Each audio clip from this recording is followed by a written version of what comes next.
The Sydney Convicts rugby union game at Allianz Stadium was an historic event. They became the first gay rugby team in the world to play as part of a major professional match. In terms of rugby, it's the first gay rugby team that's ever played alongside a professional team as a curtain raiser, but this is the first time in Australia and first time for rugby. The Convicts played against MacQuarie University ahead of the game between the New South Wales Waratahs and the New Zealand Highlanders.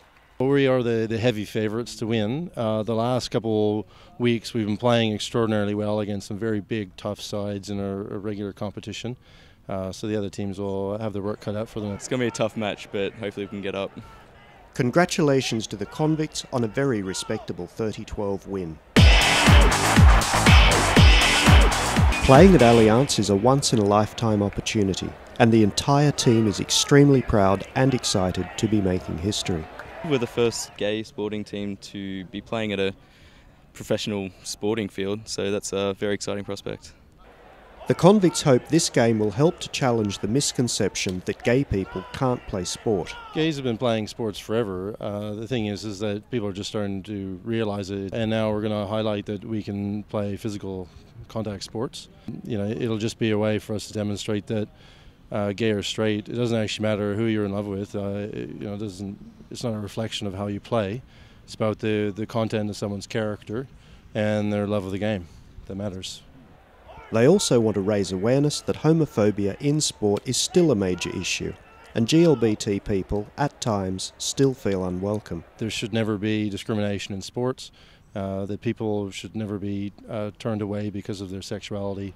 Young Convicts player Jason Fowler says just 2 years ago he was afraid to come out. Now he's playing in a gay rugby team. I started playing for MacQuarie Uni when I was 18, and I played for the club for 3 years. During that time I came out to my friends and family, but not to my rugby club. After 3 years I moved into the city and decided it was time for a change, so I knew some of the Sydney Convicts and they convinced me to come down and have a look and have a bit of a go, and I've been with the club for the last 2 years. The Convicts are one of the best ambassadors for Sydney, for rugby and for Australia. They send a positive message of how welcoming, tolerant and inclusive Sydney is. I'm pretty excited to have the Bingham Cup at our home ground is definitely an exciting prospect.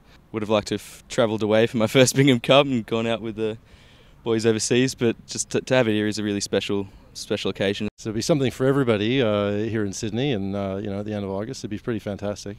Up to 40 teams from around 17 countries will be in Sydney for the Bingham Cup in August. It is the largest non-professional gay rugby tournament in the world. Paul Miles for Inside Out TV.